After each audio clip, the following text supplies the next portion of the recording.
Welcome friends. आज हमने आपके हॉर्नबिल बुक की पोएम नंबर 5 फादर टू सन, जिसकी पोइट है एलिजाबेथ जेनिंग्स, इसका आपके लेसन प्रिपेयर किया है।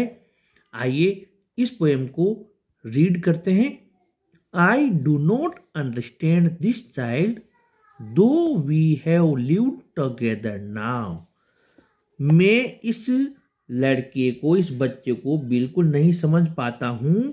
यद्यपि हम साथ साथ रहते हैं in the same house for years.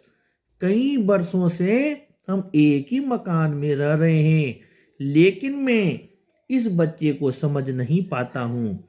I know nothing of him, so try to build up a relationship from how he was when small.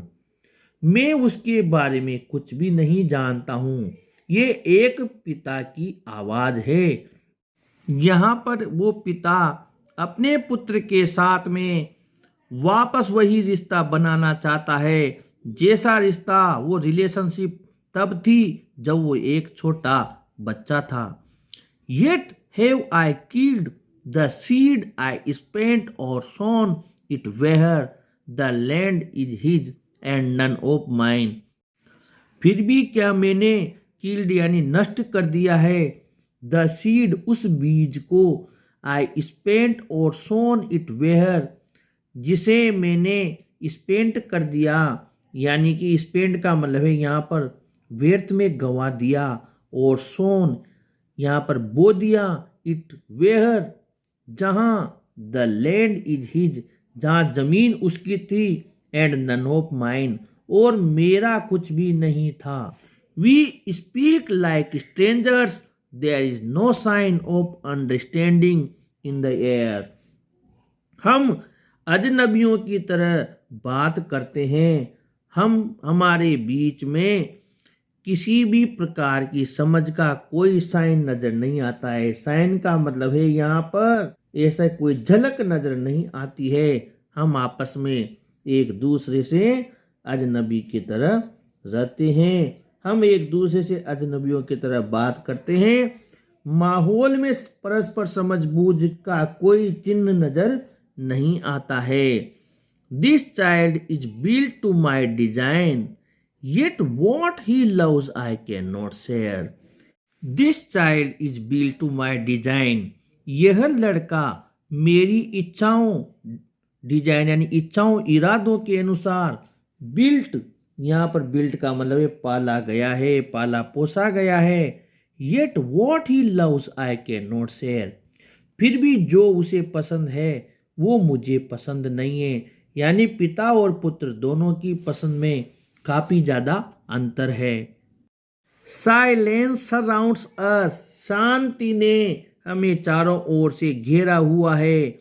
I would have him prodigal returning to his father's house, the home he knew, rather than see him make and move his world. यहाँ पर मैं उसे धन का अपव्यय करने वाले व्यक्ति के रूप में भी सहन कर लूंगा। यहाँ पर प्रोडिगल का मतलब है फिजूल खर्ची करने वाला। मैं उसे, अगर वो मेरा पैसा बर्बाद करता है तब भी मैं उसे सहन कर लूंगा।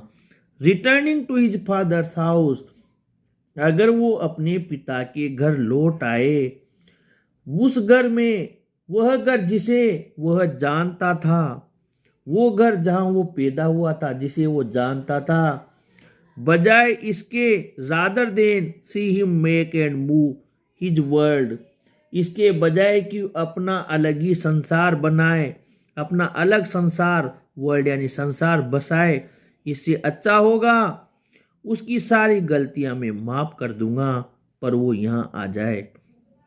आई would forgive him too, shaping from sorrow a new love, मैं उसे फॉरगिव कर दूंगा यानी कि क्षमा भी कर दूंगा, और सोरो यानी दुख, और यहाँ पर शेपिंग का मतलब दिया हुआ है अगर निर्माण करना।